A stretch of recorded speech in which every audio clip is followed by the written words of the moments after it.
So the other day, a friend of mine sends me a message and says, "Hey, what do you think about the new Nikon D6?" And I said,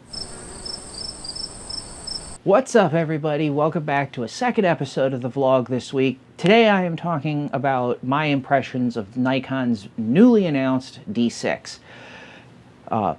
Flagship camera, kind of out of my, well, okay, so I'm not a Nikon shooter. I'm a Canon shooter. And so my expertise in talking about Nikon cameras is maybe a little, well, I'm not a Nikon guy, so, take it for what it is. But I have to say, as a Canon shooter, I sort of have two aspects to looking at Nikon gear. First is, like many Canon shooters, either have in the past or have at some point probably in their serious time in photography, I have had Nikon envy. They release cameras. Sometimes they're really good cameras. Sometimes I look at the cameras and go, man, I wish Canon would release something like that. And then, maybe they do, maybe they don't. The other aspect is I really like Nikon being a strong competitor in the camera industry because they are very clearly a camera company.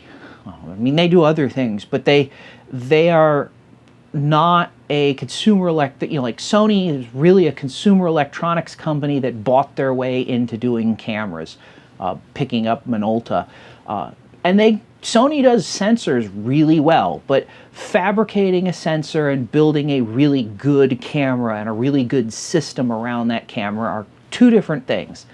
And Nikon is pretty darn good at building a system around, building a camera and building a system around the camera. And so I like to see a strong Nikon because as a Canon guy, I want Canon to stay competitive. I want Canon not to rest on their laurels, and the way that works in a capitalistic economy is to have competition. Because if Canon doesn't have competition, they can, trickle out new products just, as little as little trickle and updates, and things don't really move along. So, I like to see a strong Nikon personally, even if I'm not a user of their cameras, just because strong Nikon means that Canon has to stand up and pay attention, and really all the rest of the camera companies have to stand up and pay attention to what's going on. They have to compete. So, getting back to the D6, where do I, what is, let's get into the D6. My first impression in pulling up the page was while I was talking to my friend was, is Nikon even trying anymore? This is one of those things where it's hard. I can see where it's difficult for Nikon.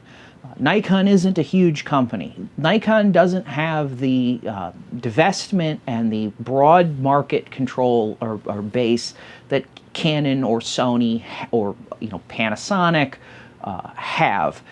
They rely a lot more on their camera business and their imaging business for the company, and so it's a smaller. They have a smaller revenue source to sort of build on.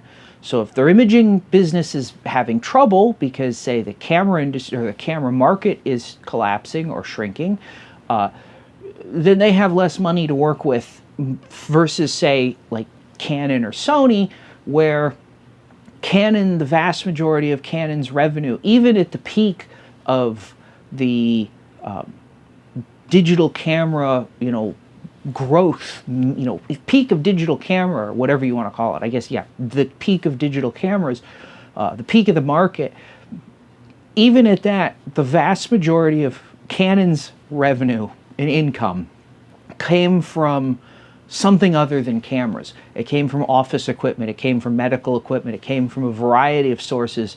Imaging was an important part of their business, but it wasn't the majority of their business, or the only, the big significant only factor. So as the markets contracted, Canon has had other business units to rely on to bring in revenue to keep the company going, profitable, and so on and so forth. And while that does also mean that their R&D for cameras has probably been curtailed some as the imaging market has contracted, it's a different kind of situation than a company like Nikon, which is more dependent on that.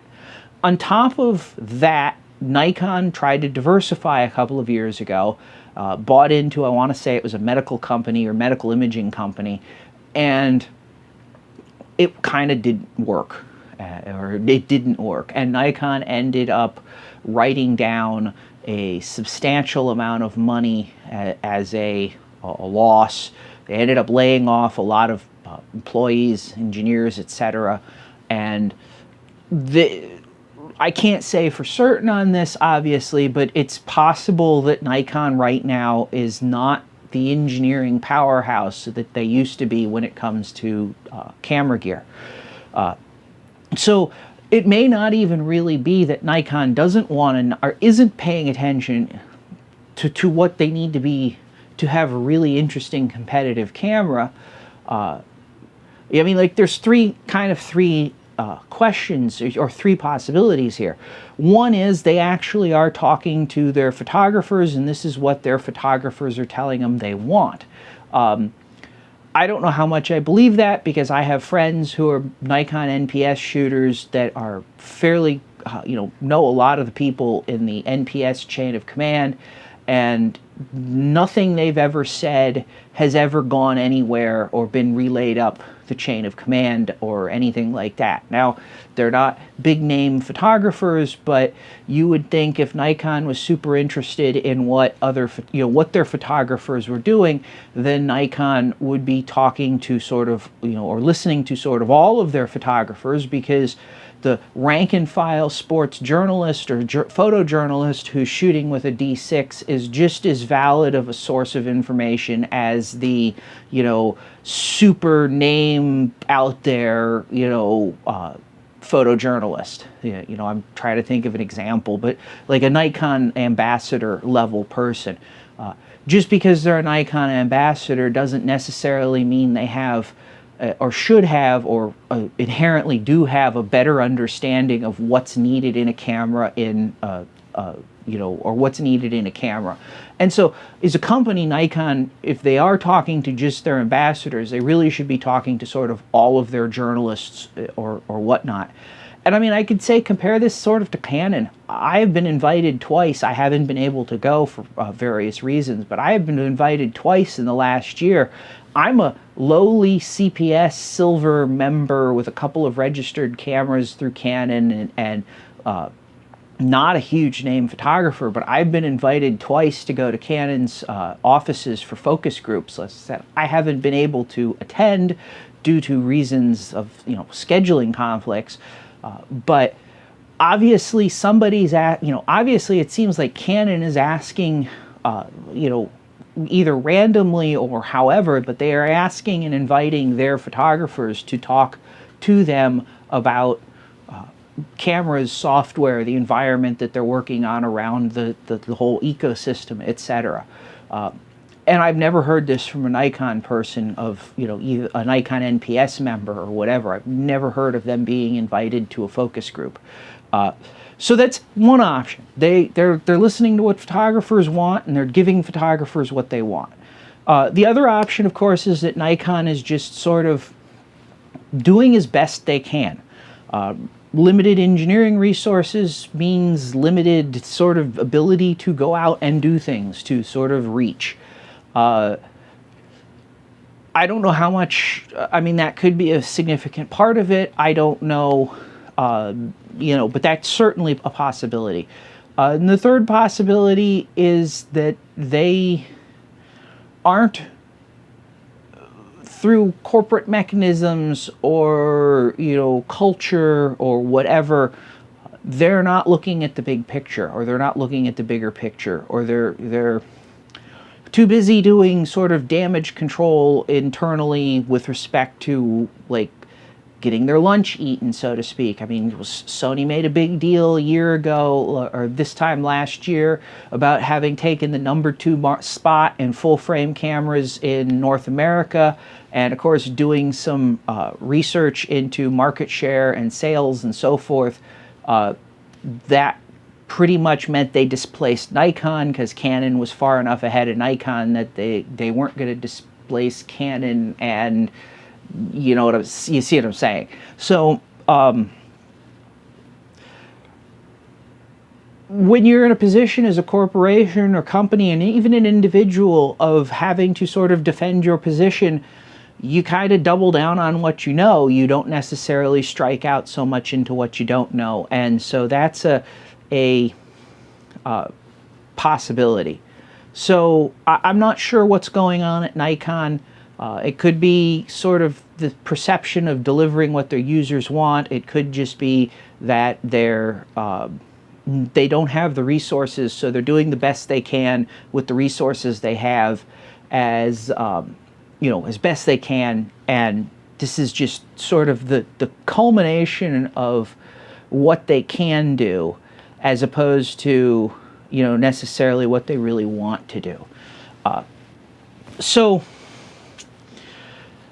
there's a kind of a lot to talk about when it comes to the D5, and I'm 11 minutes and a half, or 11 and a half-ish minutes into this, and this, like the EOS R discussion, is probably going to be a very long video. So let me just jump right in. So Nikon has made a big deal about their new AF sensor. As I'm kind of doing this, by the way, I have the brochure for the D6 open on my iPad with some notes, and I am kind of just scrolling through it and finding my notes and going with you know, what my notes are telling me, or what I have written in my notes. So Nikon's making a big deal out of the new autofocus system. And, you know, autofocus, it's important, etc. I was a big critic of the autofocus system in the D5, where, you know, they made a big deal about how the camera had, it was like 153 autofocus points, I think it was. I know I should probably just look at the tech specs, because that'll tell me. Autofocus. Yeah, so they had 153 autofocus points in the D5, and I was critical of it because only 55 of those points were user selectable. Now, I could make an argument one way or the other about how many points do you really need to have user selectable, and how dense does the autofocus pattern, you know, how many points do you actually need in the autofocus pattern, you know, one way or another. But I really don't like marketing where they throw big numbers, but the reality is you're not getting the big numbers. And that bothered me with the D5. So they advertised, ooh, 153 autofocus points, but then it turns out that the camera only had 55 selectable autofocus points. All the rest of the points were assist points that you couldn't really, you could only use, the camera could use, but you couldn't use when it was doing the full area autofocus. Now, maybe part of the reason that I kind of consider this to be less than honest is going back to, I think it was the 1D Mark III, I want to say. Yeah, the 1D Mark III was advertised as having a 44 or 45 point autofocus pattern, but you only had 19 points that you could select. At least that's how I remember it when I had that camera. And that always kind of annoyed me because it may have the coverage, but if I can't select the point, you're and you know, with the 1D Mark III, the area was, you know, the points were substantially bigger. But when you're impairing my ability to select points like that, you're impairing my ability to compose shots as well as I want. Now, the D5 system was a little better, but it still was, you know, here's a big number, but you don't really get the big number as usable, you know, user actuatable points. So the D6 corrects this. It knocks down the whole crazy number of points a little bit. It drops to 105 points from 153 points. It adds some capabilities, so all 105 points are cross-type. They're all user selectable. You know, they make a big deal out about this. It's got a 1.5 or a 1.6 higher density AF coverage compared to the D5, and so, you know, Nikon, you know, makes a, like, this is a big selling point, I guess you could say, for what they're talking about with the autofocus system. The other problem that I come back to with the D5 autofocus system is autofocus at f8. So with the, I think it was the D4, Nikon introduced sort of a minor amount of autofocus coverage at f8.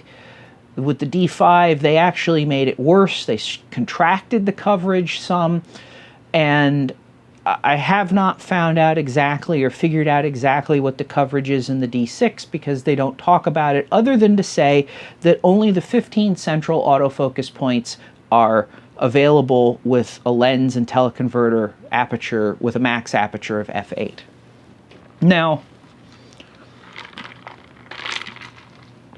if you compare this to what Canon's been doing, in the 5D Mark III and 1DX Mark I, they had sort of the same thing Nikon has in the had in the D4.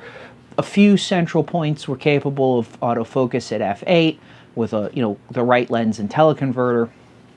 The next generation, the 5D Mark IV and the 1DX Mark II, that was expanded to the entire sensor. Not always. Some lenses and teleconverter combinations aren't capable of providing the right, sufficiently high quality information for the sensor to work over the entire area. But with a relatively modern lens and a relatively, and a current generation teleconverter, you had complete coverage over the sensor. And you could make an argument either way. I talked about this in the 1DX video. You could make the argument that it's a $6,500 camera. If you're able to afford a $6,500 camera, then surely you can afford a $10,000 or $12,000 lens like a 400 2.8 or 500 f4 or 600 f4. On the flip side, I can make the argument, because this is an actual situation that's happened to me, that just because you have a $12,000 or $14,000 600 millimeter lens doesn't necessarily mean you aren't going to stick a 2x teleconverter on it and want autofocus to work. So when I was in Yellowstone National Park, many places that I shot, I couldn't get closer than what I needed a 1200 millimeter lens for. And you pay for that in image quality, both from having a 2x teleconverter and from atmospheric distortion.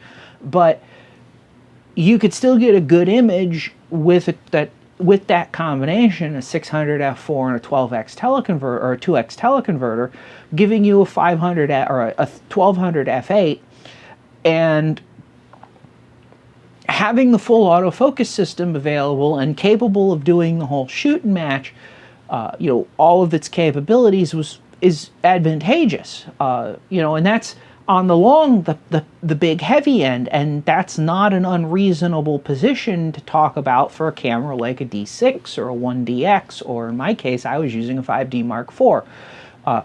Conversely, one of my favorite wildlife lenses is my 100 to 400, which is an f5.6 lens. And the reason I like it is it's a decent amount of reach. The zoom gives me coverage. I could put a 1.4x teleconverter on it, which gives me a 5.6 f8, and it's light. And if you have to pack gear down a trail or all day without having a car to work out of, or even if you have a car to work out of, but you are doing a reasonable amount of hiking from the car, having light gear is it's nice. I mean, I can't put any other way about it. If you gave me the choice of carrying a 400 2.8 2 miles or a 100 to 400 2 miles, I'm going to take the 100 to 400 because not having to carry all that extra weight is a huge advantage. And so when you start talking about, say, a 100 to 400, or in Nikon's case, an 80 to 400, and a teleconverter, having a full autofocus system that works with all the points is sort of, to me, a big deal. I mean, it's basically, it's not saying, well, you have to have this minimum composition. And when you get into, and see, I guess the other side of that is, you know, you could say, yeah, but it's a slow lens. Well, yeah, but the other side of that is the cameras today, we're not shooting film anymore. If you went back to the film era and you told a photographer that you could take a picture at ISO 12,800 and make a 12 by 18 print that looked fantastic, they would just laugh in your face. You can't do that, couldn't do that with film.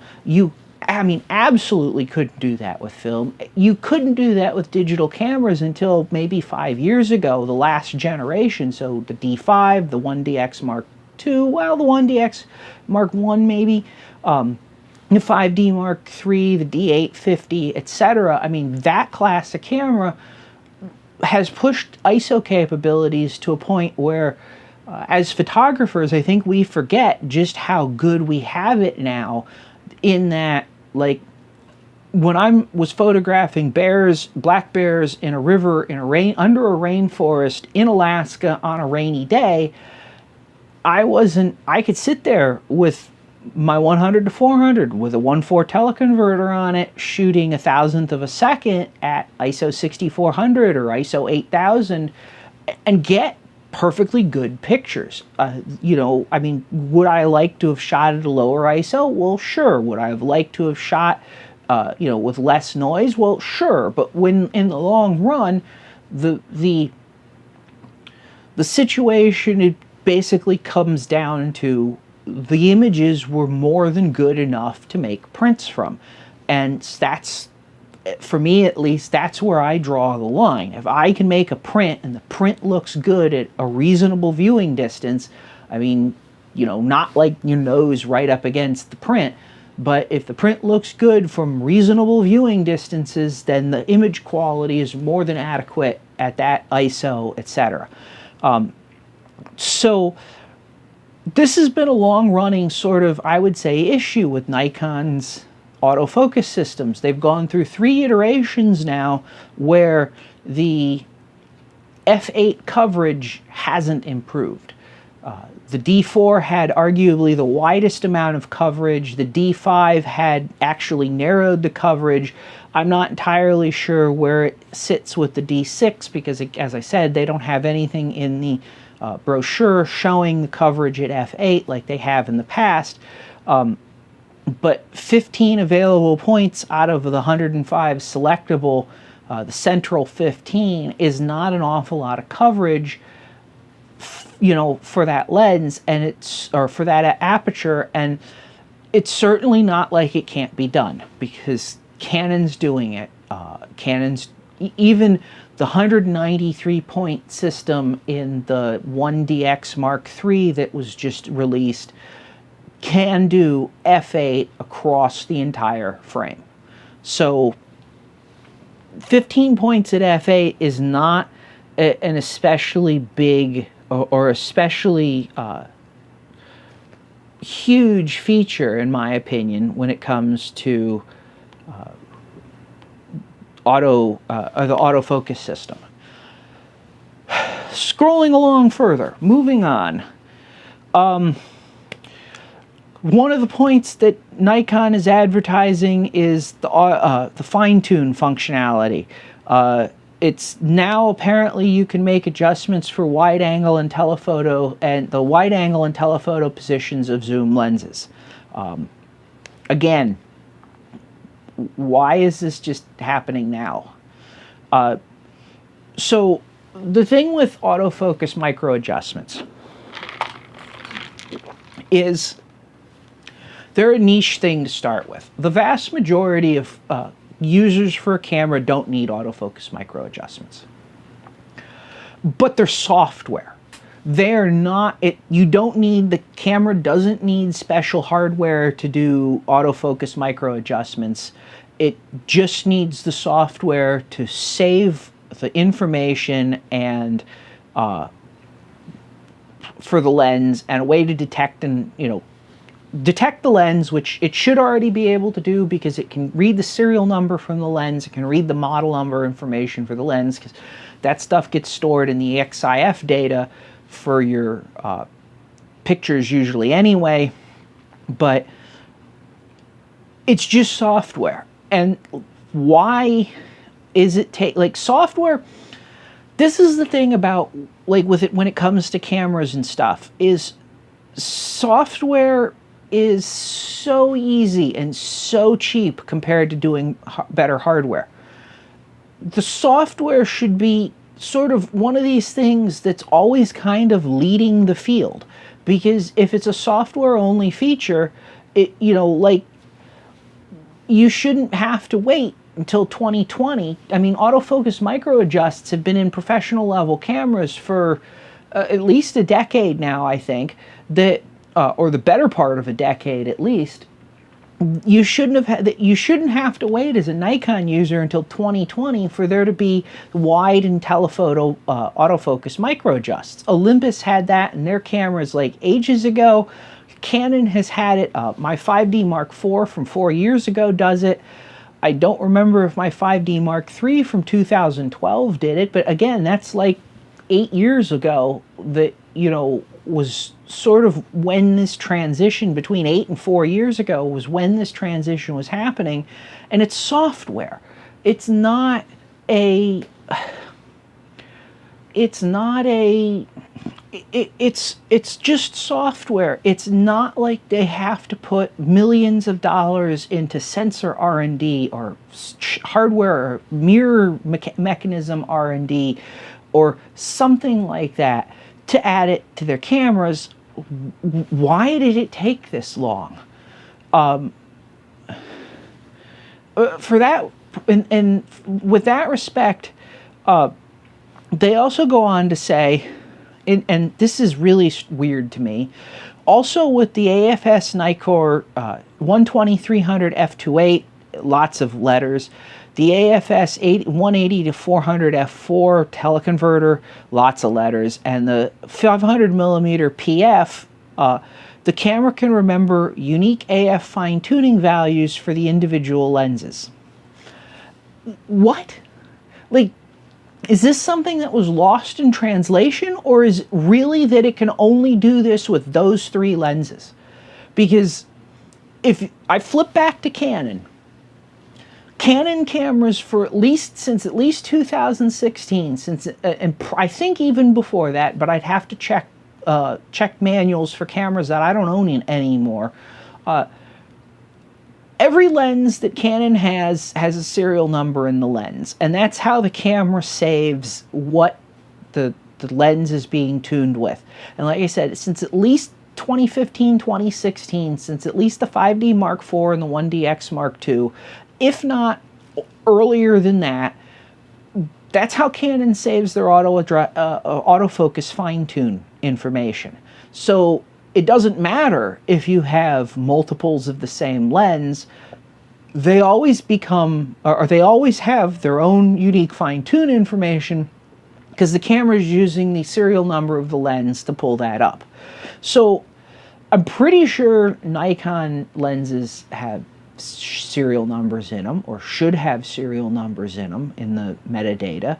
I mean, if they don't, that's a pretty glaring sort of omission in the broader picture, especially for something not to, that hasn't been addressed until now. So I don't quite understand why all of a sudden this is a big point to draw attention to.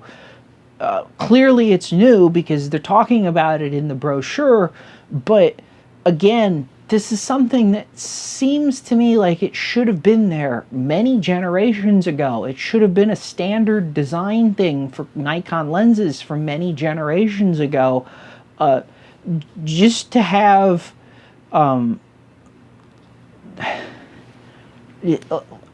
like I said, I'm kind of at a loss for words.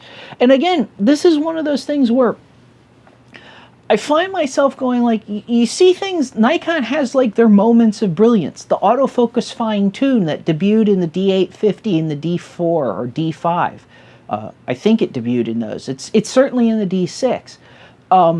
This is one of those features that I go back to Canon and go, why isn't this in your cameras? Because all it's doing is autofocusing the camera with the autofocus sensor, flipping the mirror up, fine-tuning the adjustment using the imaging sensor, and recording the number of autofocus steps that the camera has to make to make the adjustment correct, and that's your autofocus fine-tune. It's the dot tune method. Well, it's a more precise version, a simpler version of the dot tune method, done built into the camera. It's sort of a patently obvious kind of feature for an autofocus adjustment. Any camera with autofocus adjustment. I mean, everybody, like, going back as far as I've had autofocus adjustments in my camera, I've looked online, you read online, there's people talking about what the fastest way to do the autofocus micro adjustments are, because it's something that, if you're going to do it, you want the fastest, most accurate way to do it, because it's something you're going to probably want to redo in various situations, with under changing conditions. And so, like, there's a brilliant feature that Nikon has put in their cameras, but then, like, the flip side is like the save a serial number, save the autofocus adjustments, load them when the camera, when that lens is attached. It didn't happen until now, and I don't get that. But anyway, moving along. There's an interesting question that comes up. So the new shutter in the D6, 14 frames a second. It's up from the 12 frames a second of the D5.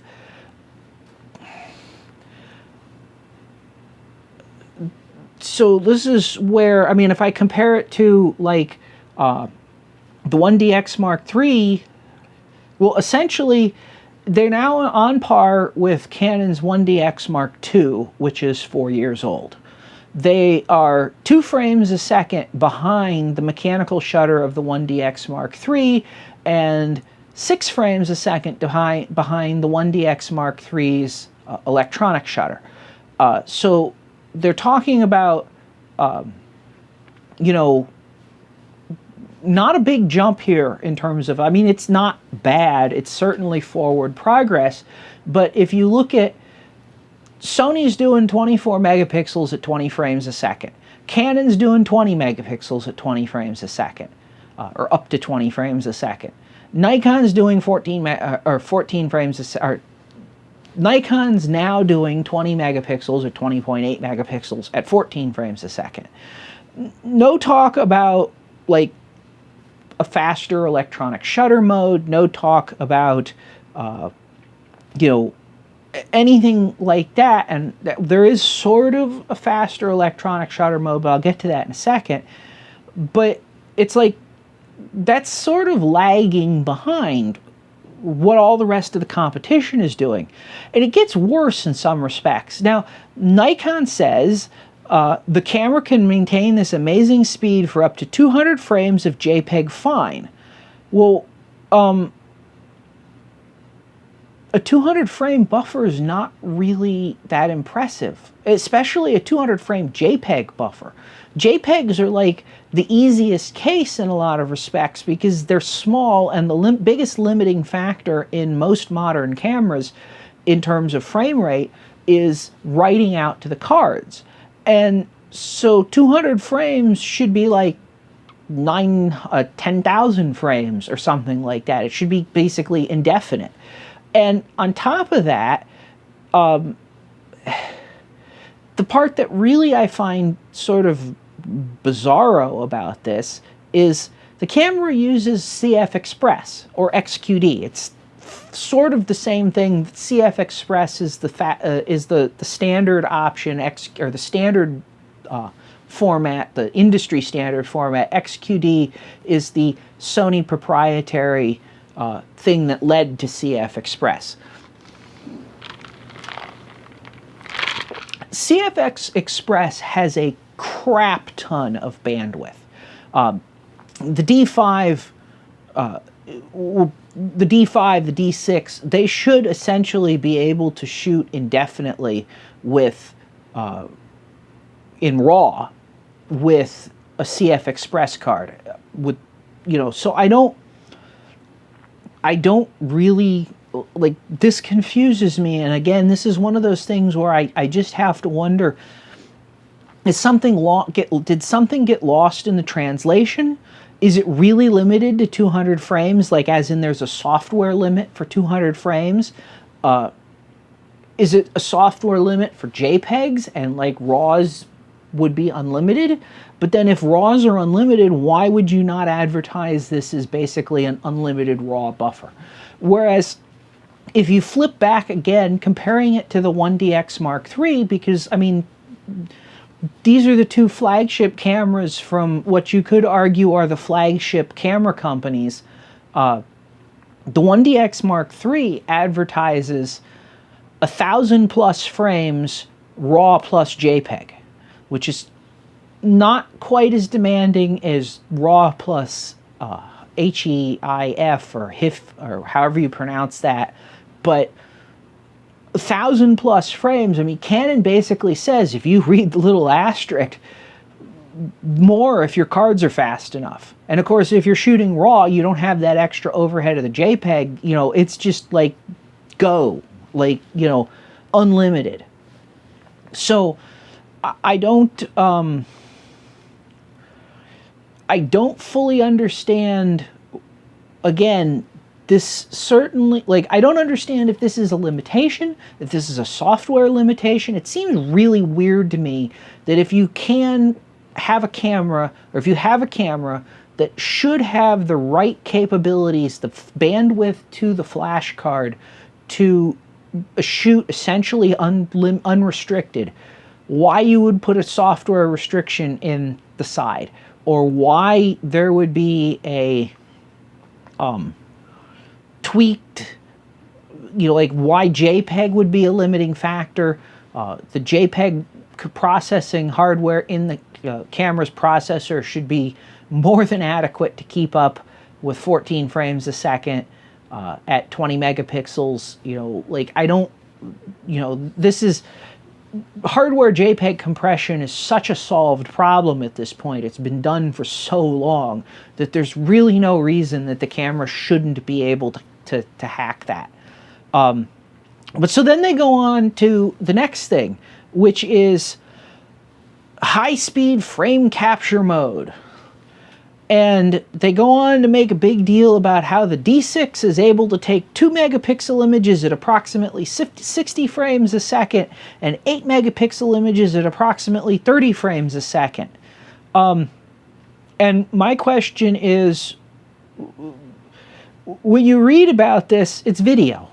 The camera has to be set up to video. There is no autofocus tracking. There's no auto exposure. The autofocus and auto exposure is locked with the first frame. So it's not even like good video, it's just video. And they're selling this as a still photography feature.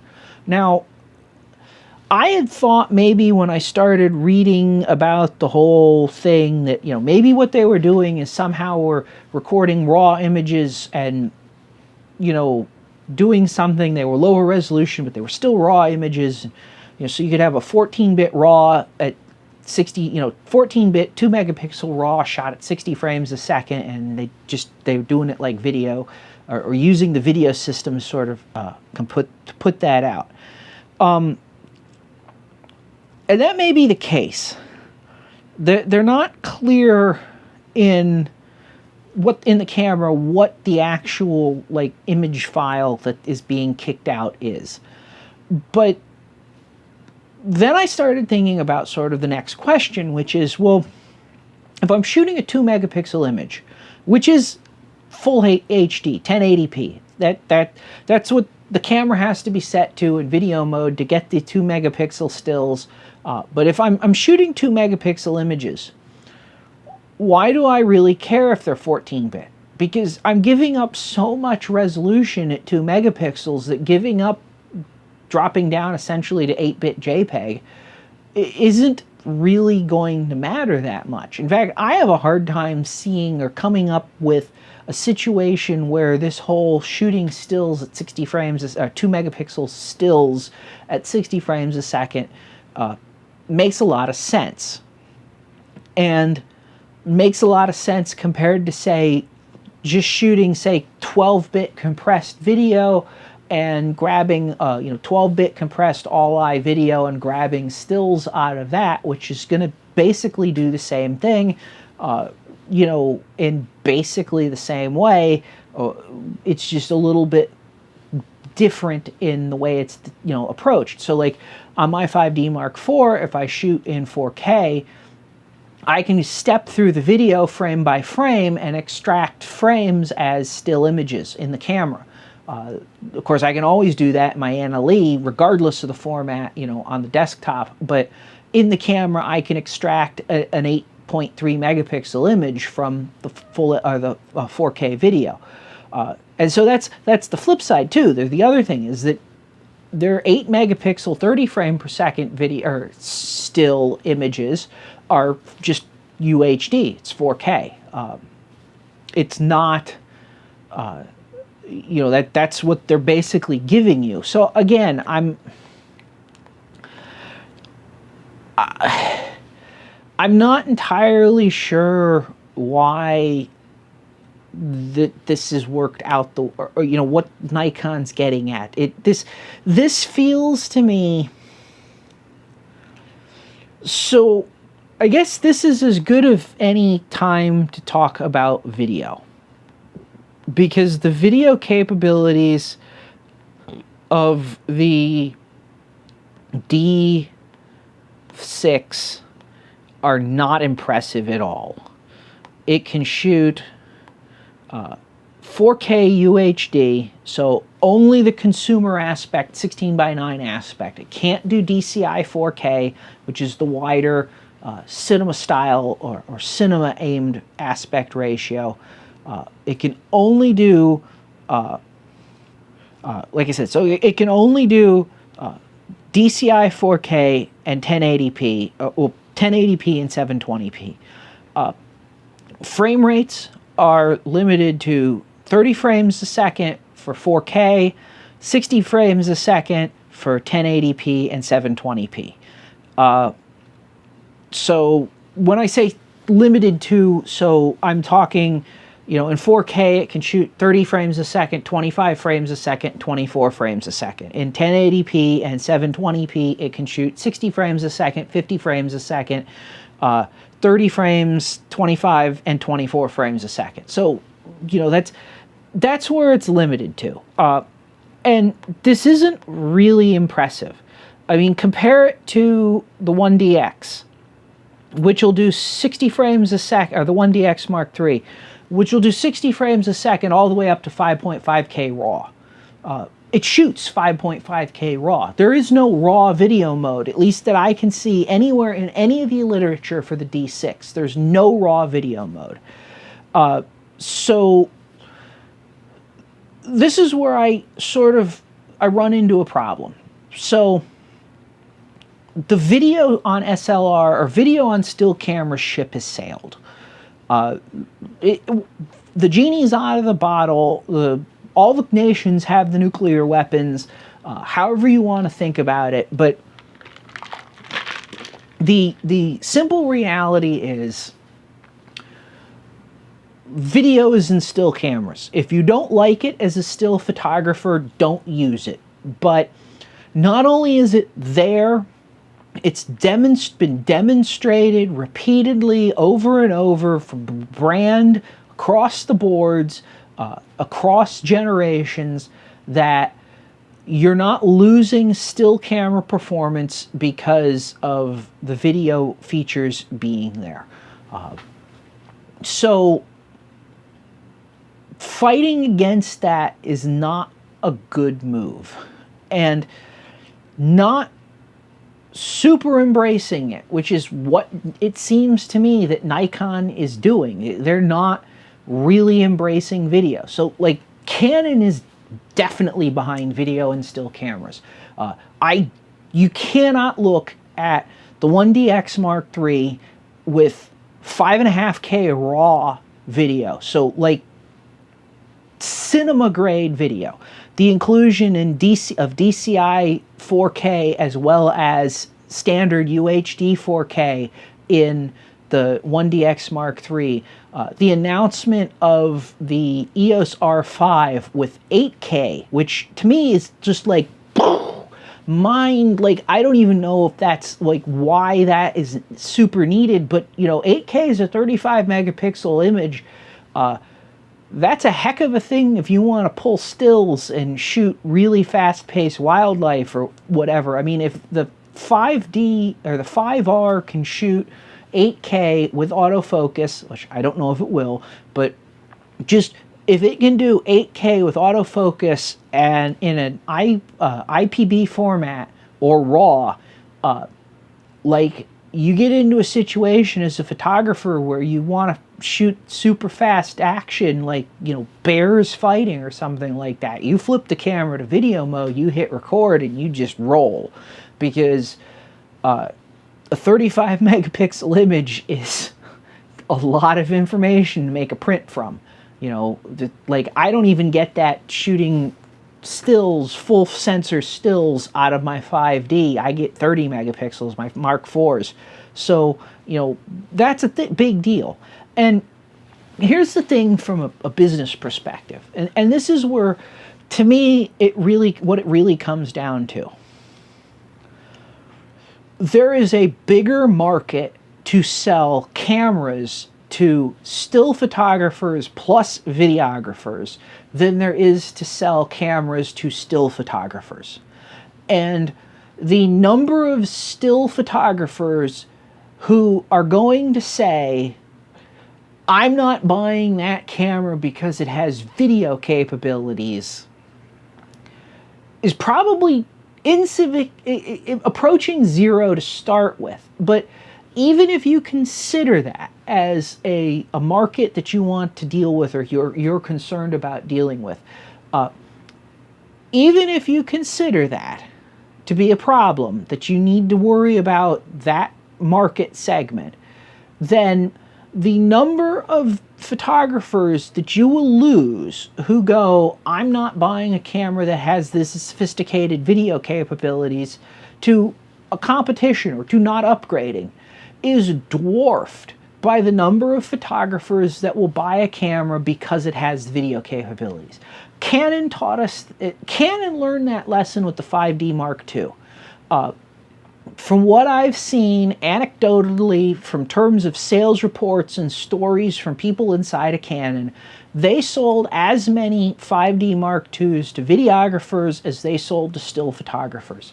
And it was such an eye-opening thing to them that it was a key impetus for them to create the Cinema EOS cameras, the getting into the cinematography thing, you know, that whole thing, because it's a market to grow. It's a market you can grow into. And right now, if you stop and you look, it's a market to tap.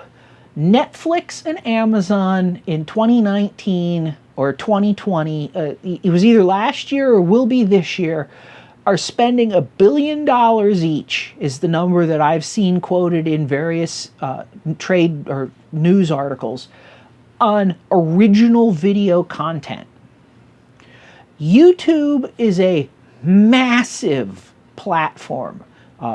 I'm talking to you on YouTube. I got into YouTube because of the reach that YouTube has. YouTube provides a massive platform for people to get started with, start doing cinematography, videography, etc., and they need a camera.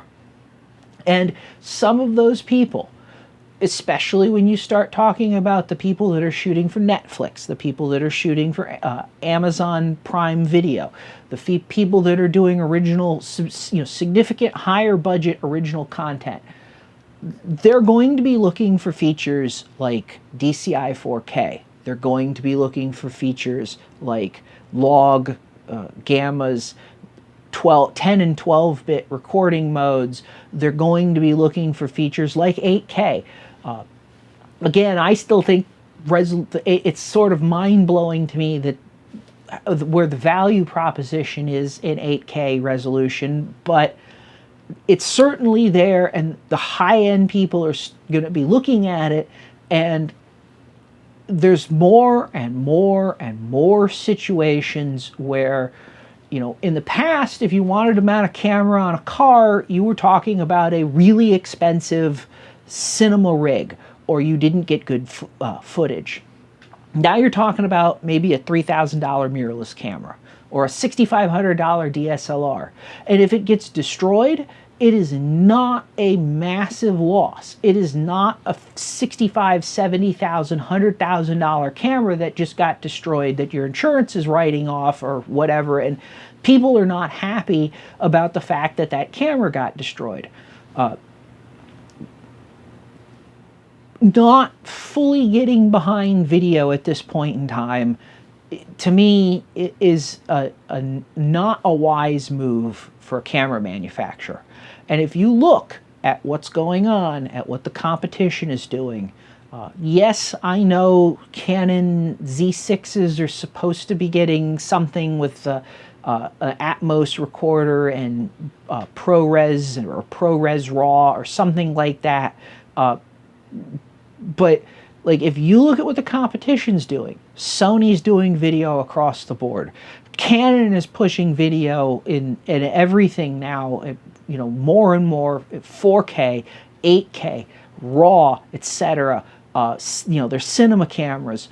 Panasonic has firmware update, firmwares that, they can sell the camera at a lower price if you're a still photographer, and if you want video more powerful with video features, mind you.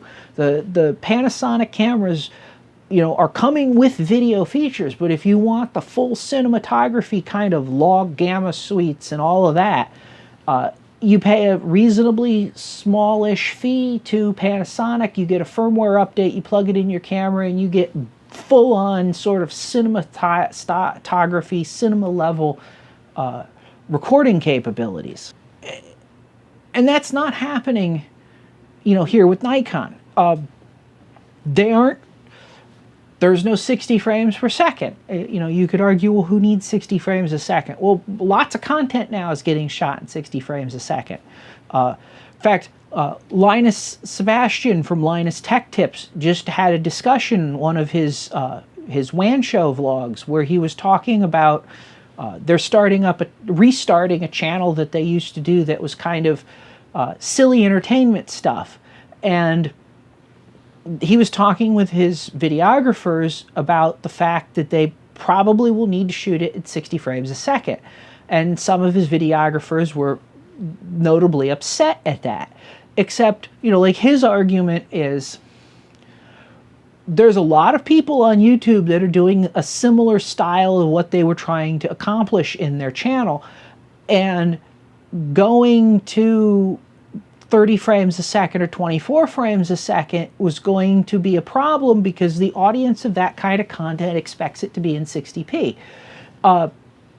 He was even saying in that video that in his primary TV or primary YouTube channel, Linus Tech Tips, he has gotten comments of people complaining that because they shoot it in 30p, or if it's something really cinematographic, if you will, 24p, that he's gotten complaints from people that don't like just the regular videos because they're not shot in 60p. So whether I think it's justified as a photographer or videographer to shoot, say, in 8K or 60p or 60p 8K, there is a demand in the consumer market space from the there is a demand from the people consuming that content for that setting, even if it has no practical, relevant, or relevant, useful application. Even if it's not improving things, there's still a demand for it. And, you know, as a content creator who's buying a camera, who's going to be using it as a, like a friend of mine, when I talked to him about video on DSLRs, he's a photojournalist. His attitude is video on DSLRs was, at least his attitude at the time I talked to him about this, was video on DSLRs is just there so that photojournalists can record a 30-second clip that their newspaper or wire service can post on their website. That's it. He wasn't thinking about the guy who buys the $1,000 camera and starts shooting creative content and putting up a YouTube channel and doing, he becomes the next filmmaker, or he's becoming a next, major filmmaker. Everybody in Hollywood, every director that's won an Academy Award, they didn't start with the Academy Award. They started with doing something, something much smaller. They usually worked up through the process. But now we're at a point where the technology enables basically anybody to go out, buy a camera, and become a filmmaker, to tell a story, to do something, to cover news, to cover, to document things, to create fiction, to create a story, to create whatever. And as a content creator, you have to be cognizant of the market that you're delivering it to. You can't just ignore what that market expects. And so, we see things like when Peter Jackson delivered The Hobbit at 48 frames a second, there was a negative reaction to it. Theater goers wanted the movie in 24 frames a second, so that's what you want to deliver.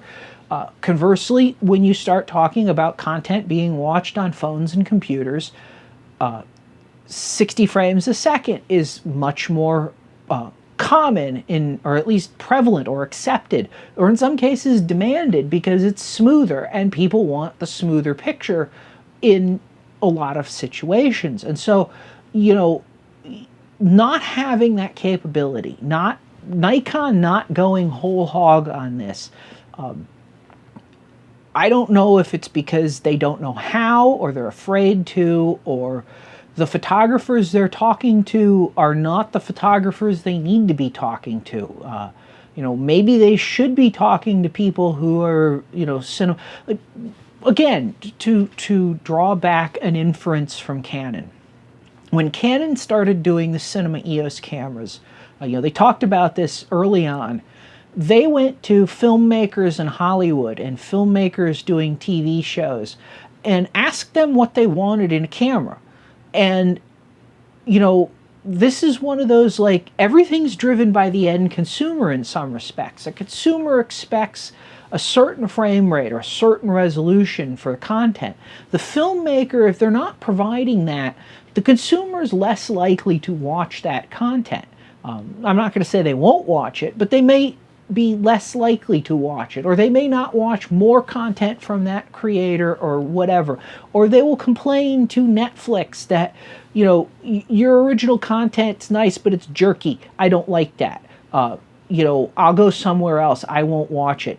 When they stop wanting to watch it, advertisers don't want to spend the money. It's not as valuable because the eyes aren't there to watch it. Netflix or Amazon has to justify all this money they're putting into original content. If it's not making them a return on it, they have to consider whether they want to keep doing the content that way. The content creators have to be cognizant of this, because I shoot these vlogs in 1080p, and I've talked about this before. A big reason that I shoot these vlogs in 1080p is I don't think that you need to look at my ugly mug in higher resolution. But even on top of that, the even more prevalent reason is I don't have the storage space or the network bandwidth to be able to push this content up to YouTube or keep it on my server if I'm shooting at 4K. especially not at 500 megabit, which is sort of where I have to go sort of in capture mode with my 5D Mark IVs. But even if I dropped to 100 megabit, which is where I started actually, but in 1080p, because the 5D Mark IV I can shoot at 30 megabit IPB or 100 megabit all-I, and I started with the 100 megabit all-I on the presumption that I'd get a better picture, it would be easier to edit, etc. And then I realized that I was generating 30 gig or more a week for these videos, and that was not sustainable with the income that YouTube's producing for me, which right now is currently 0 because the channel isn't that big, or isn't big enough to monetize yet. But it just wasn't a sustainable option for me. So, you know, while I'm aware that people may want 30p or 60p or whatever, and I could potentially shoot these in 60 frames per second at 1080p, and there's a lot of people who want 4K because they have a 4K monitor and they want the whole benefit of their 4K monitor, and I don't blame them. You know, there are situations where the content creator is going to have their hands tied, but they have to be aware. Like, I am aware that I may need to shoot videos, even vlogs, in 4K sooner rather than later, or at some point. Anything I shoot in the field, I try to shoot in 4K because even if I'm just uploading it to YouTube, I'm not sure what I'm going to do with that footage in the future, and it's not necessarily just me standing here talking to the camera. So, and the same thing goes with 8K. You know, it's a little less of an easy thing to make an argument for at this point, but if the camera can do it, it's, you know, really good to have. And so, you know, I go back and I talk, you know, I look at, like, you know, I talked earlier about Nikon's making this big deal about 8 megapixel stills at 60 frames a second, which is basically just 4K footage shot in a, you know, either JPEG or an all-I format, or maybe in RAW. They're not really clear on that, but let's just say any of those. Compare that to an EOS M or an EOS R5. We can assume, because it seems to be a reasonable assumption to me, that the R5 will shoot 8K at 30 frames a second. I'm getting a 30 megapixel or 35 megapixel image off of that camera at 8 frames a second that I can plug in, you know, even if the Canon doesn't make it where I can step through it frame by frame on the camera and extract stills, I could plug that into an NLE or whatever and extract stills from that and get a 35 megapixel image. It could shoot 4K, or in the case of the 1DX Mark III, 5.5K at 60 frames a second. At least I'm going to make the assumption the R5 will be able to shoot 4K at 60 frames a second, because if it can do 8K at 30, it should be able to do 4K at 60, just on the bandwidth level, you know, how much data needs to be crunched. But the 1D Mark III is shooting a 5.5K image. It's it's like an 18 megapixel image is, I think, what it works out to, 17 or 18 megapixels at 60 frames a second. The D6 is giving you 8 at 60 frames a second. There's a big disparity there. And, you know, again, it may not be applicable to every photojournalist, but it's much easier to take a 18 megapixel or 35 megapixel image, downsample it, and put that out as your, put it in a newspaper or make a print with it or send it to a magazine or whatever, than it is to do that with an 8 megapixel image or 2 megapixel image. 30 megapixels is actually a lot of information, or even 18 megapixels is actually a lot of information to work with. So that's, that's part of the video problem. Here's the other part of the video problem. Nikon is advertising contrast detect autofocus in live view. Nikon, when they announced the Nikon 1 series mirrorless cameras, which I think at this point we can say are probably a failure, but when they announced the Nikon 1 series mirrorless cameras, there was a patent that came out, and the patent said, was embedded phase autofocus pixels in the imaging sensor. And that's how the Nikon 1 cameras focused. And I wrote a blog post at the time that said basically Nikon has patented the future of autofocus, because I could see at that time that mirrorless was the direction forward, and phase information is critical to effective autofocus. Contrast detection you can make it fast, you can do all the processing in the world, but contrast detection always has to hunt. It always has to make a guess to start because it doesn't know which way it's out of focus, and it always has to overshoot and drive back to get to focus because it has to know that it is past the maximum point of contrast, the maximum contrast, and step back to that. Phase information gives the camera immediately which direction it needs to focus in, and information about how close it is to achieving focus. I mean, it actually tells the camera literally that you're in focus, as opposed to the contrast is really good. No, you went too far, it's gotten worse. Oh, yep, you're in focus. And they did this. They had this. They were like the first company to patent that, bring that out, talk about it, and have a product that used it on the market.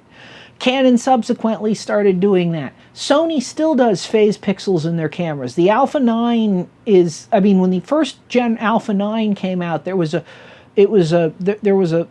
mild fervor about the fact that the camera used entire lines of phase pixels across the sensor to do the autofocus, and under certain conditions it couldn't properly interpolate those pixels out, and you got lines in your image where the autofocus pixels were. And but we've seen these problems. We know how to fix these problems, and Nikon's contrast or phase information wasn't even full lines. It was like 3 or 4 pixels or 5 pixels or something, to clip, something that could be interpolated out fairly easily. Now, granted, I think Canon has the solution, or the better solution. I couldn't even imagine dual pixel AF back when, I wrote that article. But if you stop and you look at what dual pixel AF does, it gets rid of the problem of having to interpolate autofocus pixels out. It just makes the whole sensor an autofocus sensor, and that's it, end of story. I think it was Fuji was talking about going to quad pixel, which would make it sensitive to both vertical and horizontal lines, which would be even better. But fundamentally, it's the same thing. It's just more complicated, but it's the same premise. D6, Nikon isn't doing the contrast or the phase pixels in the sensor, as far as I can tell. They're advertising straight up contrast autofocus.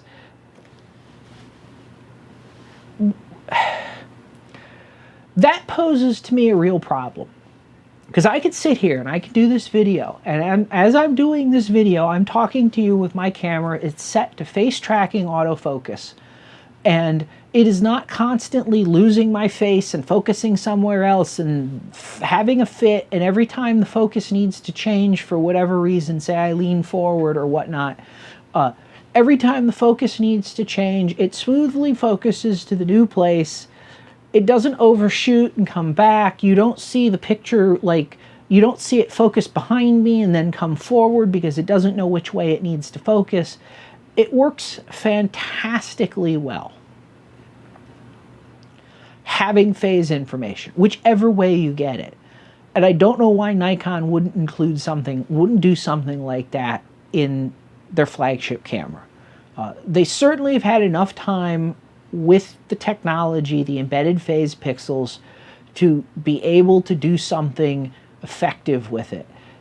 Sony certainly demonstrated, and Canon certainly demonstrated, that they can be interpolated out. I mean, Sony's had some hiccups, but they got over them. Canon only was using single phase pixels in the cameras that had the hybrid contrast phase sensors. They could interpolate those out. I mean, in reality, the way Canon was doing it with single pixels, they just looked like hot pixels to the image, and the image processor cloned them out as hot pixels the way it processes out any other hot pixel in the sensor. Certainly Nikon could have done that. I don't know why they're not. You know, again, it seems to me to be a missing the boat kind of thing. So with that said, let's move on from video. I've got a couple of last points that I want to touch on to be brief. So D6, this is a plus. I think good job, Nikon. They get a pat on the back for this. Bluetooth, 2.4 and 5 gigahertz Wi-Fi built in. Better range with the external module, but you know, built in is still kind of important in my mind. And built-in GPS. Finally, a built-in GPS. As somebody who shoots a lot of their photography on the road, out of state, you know, in the bush, in a forest, in a national park, somewhere that's not a studio, GPS has been a game-changing thing for me. I turn it on, I know where I took the pictures. Now, with wildlife, you can certainly make the argument that, well, you know where you took the pictures, but, you know, that doesn't mean that the bear is going to be there the next time you go back. That's true. But I've sent stuff off to, like, whale catalogs where I have been able to say that I've spotted and identified this whale at these GPS coordinates, because that's where I was when the whale was spotted. It allows me with landscapes to be able to go back and to within, I think, 30 feet or 10 meters, I think is the default resolution of the GPS, find where I took a picture. And if I can get within a 30-foot circle of that, then I can find sort of the exact spot, or a spot close enough that I can take another picture 10 years down the road and show how things have changed. If you're a photojournalist, it provides verification that you were where you said you were, that you took the picture, you know, you said you did this or that, and, you know, if the picture doesn't have the GPS coordinates of where you said you took the picture, that's a problem. You know, so there's certainly advantages. Oh, and you can set the time from it. You can have, like, setting the clock on a camera isn't a big deal, but if you shoot with multiple cameras and you want your images interspersed properly when you load them all into something, you know, software like Lightroom or whatever, you have to have the clock synced right. You do it off GPS, everything gets synced to better than a second or within a second accuracy, you know, if not better. So, you know, that's all big pluses. That's an upgrade. That's a serious update to the D6 over Nikon's previous cameras. Dongles are not good. The video, you know, or not the video, the Nikon solution of plug in the dongle for your GPS, that's not good. Bluetooth is not good. I have, I want to say it's the EOS M5 will do GPS if you run this app on your phone and then you plug in, you know, you connect to the phone with Bluetooth and it'll get the GPS information from your phone. Now you're running down 2 batteries. You know, it's dongles are things that you can lose. They're things that stick out of the camera. It's so much better. I've tried it all 3 ways. Not having GPS is terrible in my opinion, in my experience. I mean, it's not world-ending, but it's obviously the worst of these options. Having GPS in that uses a phone. It works, it gives you GPS, but you end up using your phone battery down, running your phone battery down quite a lot, and you're running Bluetooth on the camera, which is eating up more power from the camera, so your battery in the camera doesn't last as long. Having a built-in GPS receiver in the camera, in my experience, works the best, and I don't really see a tremendous loss in power. Same thing goes for wireless, briefly. I never thought I would say wireless in a camera is super useful. I kind of laughed at it when they started putting it in cameras, but then I started using it in a studio environment where I could shoot and have the camera transmit the picture directly to the to my workstation, and I could see what the picture was on a big monitor. And yes, you can do that with an Ethernet cable or a USB cable. However, that's a cable to trip over. That's something you have to constantly manage. And I had a camera a long time ago that was sitting on a desk that was hooked up with a USB cable to my computer because I was shooting with it in a studio environment. And I turned around, my foot caught on the USB cable, and it yanked the camera off the desk, destroyed the battery grip. Fortunately, the camera wasn't destroyed, and the lens had to go in for servicing because it wasn't quite right. And that got me very wary of, and that was not a real expensive bit of kit. That was, I think, maybe $1,800 total. It was a Canon Rebel and an entry-level lens at that time. That's what I was using what I was using in that situation. And when you start talking $3,500 camera with a $2,500 lens on it, I want to do everything I can to ensure that camera is not hitting the floor because of an errant foot or an errant cable. So, that's a plus to Canon. To Nikon, I'm sorry. The final thing I want to talk about is the D6. Nikon has extended the maximum shutter speed in manual mode from 30 seconds to 900 seconds, so 15 minutes. This is one of those things I've never understood with cameras, regardless of brand. In manual mode, why I can't just set the camera to, or bulb mode, why I can't just set the camera's exposure to whatever, the shutter speed. Clearly the camera can hold the shutter open for that amount of time because you can plug one of these in, a cable release, lock the shutter open, and the camera will keep the shutter open for hours and hours on end.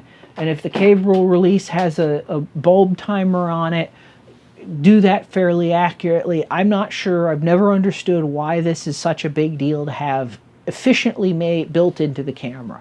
A lot of cameras, there's a bulb timer mode that you can go in, and it built-in intervalometer, and it's a real pain in the rear to get in there and set that. I don't know why this has taken this long to make it to the camera industry, or to a camera on the market. Additionally, that said, I don't know why they stopped at 900 seconds or 15 minutes. It seems to me, and I could be wrong, but in my shooting of night landscapes and star trails, 15 minutes is way longer of an exposure than I need from a night landscape perspective. Stars start streaking at less than 30 seconds with most lenses, so you want to the 30-second exposure limit is usually something that's reasonable. In the cases where I've wanted to go a little, or needed to go a little bit longer, it's been out to less than 5 minutes, maybe a minute, but 5 minutes on the long end. The other end of the spectrum is it's hours. I want the exposure to run all night, and in which case I have to put a cable release in and lock the shutter down. 900 seconds isn't going to get me that hour. It seems like the time limit was chosen arbitrarily, and I don't really understand the point of the time limit. seems like they could have either limited it to 300 seconds or limited it to, you know, you just punch a number in and it'll keep the shutter open for that long or until the battery dies. So that's really all I have to say about the D6. And looking through, as I said, I've done this looking through with the brochure. I've looked at it a couple times. I've read through it. So to wrap this up, is it a bad camera? Absolutely not. I have no doubt in my mind that the D6 is a solid camera.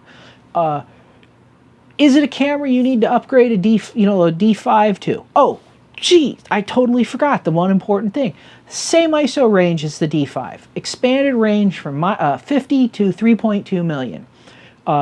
Some of the rumor mills have suggested that the high ISOs have a stop better noise, presumably a stop better dynamic range. I hope so, because 3.2 million on the D5 is absolutely useless. 1.6 is not much better.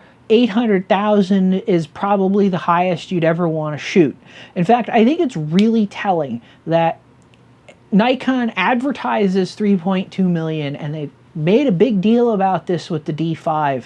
But when I go through the site for the D5 and the D6 and they talk about all this stuff, nowhere do I see them posting images shot at 3.2 million or 1.6 million or 800,000.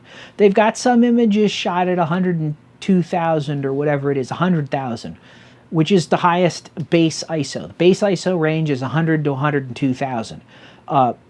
But nothing beyond that, at least not that I saw. I could have missed something. It's certainly possible.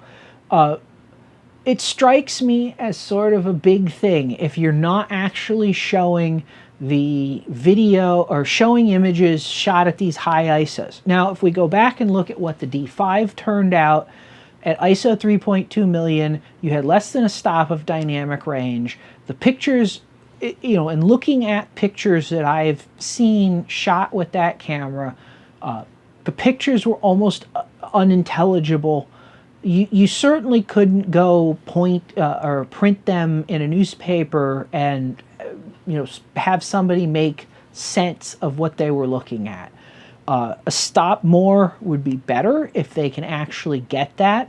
I'm doubtful of that. Physics is kind of a cruel mistress, and if you look at the high ISO noise performance of every major camera company's sensors, including Sony's, and Sony's are by far, Sony is by far or easily arguably the best manufacturer for camera sensors right now. They have by far the most money to put into it due to the fact that like every cell phone uses a Sony sensor. Their performance isn't much better than Canon's, Nikon's. It's all pretty much the same. I really have my doubts that the rumored it's a stop better is true. I think it's wishful thinking. I don't think the physics of semiconductor technology and light supports it. So I think personally, I was hoping to see Nikon put a more realistic number on their camera and say, look, we put big numbers on the last one. It wasn't really wasn't really the right way to go. We thought it was a good idea, but it's not. 800,000 is where we're topping out. Incidentally, that's where the 1DX Mark III tops out, is 800,000 in the expanded mode. It's got the same base performance or base range of 100 to 102,000 something. So anyway, back to conclusions. Wrapping this up, I expect this to be a good camera. I mean, at this point in time, you have to really screw a camera up to not put a good camera out. I think Nikon's seriously missing the boat with video. It may not be what they think of as their core market, but basically the inability for them to put full-on like 60 frame raw video, etc., is basically conceding any potential customers that would have bought that or are looking for that or need that to somebody else.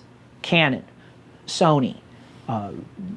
That's not a good idea. That's, to me, that's, if they're protecting the tiny core of, you know, if they're trying to protect the tiny core of diehard still photographers at the expense of growing their market, that's not a good business strategy, I don't think.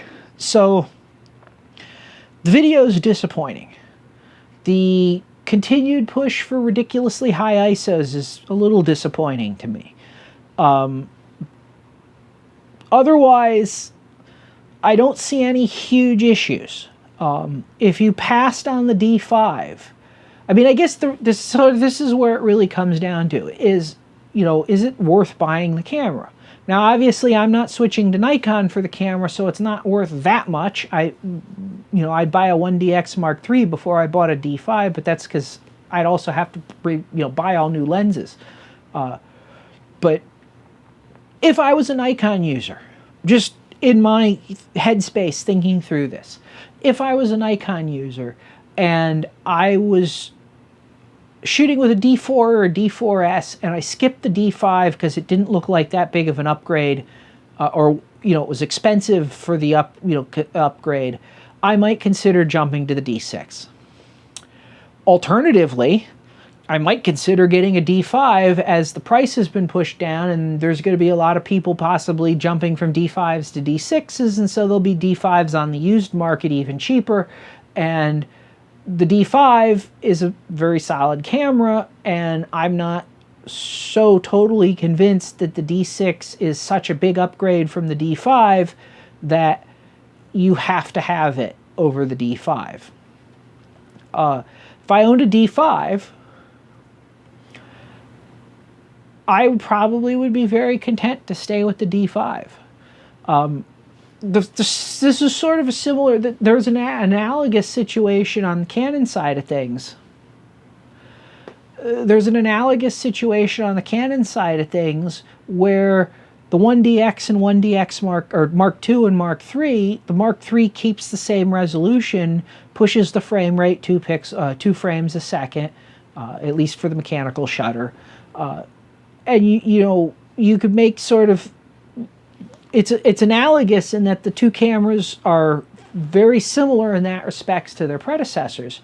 But then the Mark III adds 5.5K raw video, 4K at 60 frames a second, 10-bit video recording, 20 frame per second electronic shutter, all of these extra things that isn't coming in the D6 compared to the D5. And is 2 frames a second going from 12 to 14 frames a second really that big of a jump? The new autofocus system, is it really that big of a jump? I mean, the autofocus system in the D5 is pretty solid. I know people, at least some photographers, who made a big deal about switching from Canon to Nikon because the autofocus in the D5 was so much better than Canon's autofocus. Although I think that was very overstated. They overstated their reasons. But this is, I think, a harder call. I think if I was a 1DX shooter and I, had a 1DX Mark I or Mark II, the Mark III is a clear upgrade. In the case of Nikon, if I'm a D4 or D5 shooter, the D6 is not so clear of an upgrade to me. It's certainly an upgrade, but there's a much bigger factor of weighing the return on investment. And weighing the consideration of buying a new D5. Like if I had a if I skipped the D5 and still was shooting with a D4, I can get a D5 for $1,000 off now. They're $5,500 instead of $6,500 new, and that makes that a little bit more attractive. And then the question is this the D6 really offering $1,000 more camera compared to the D5?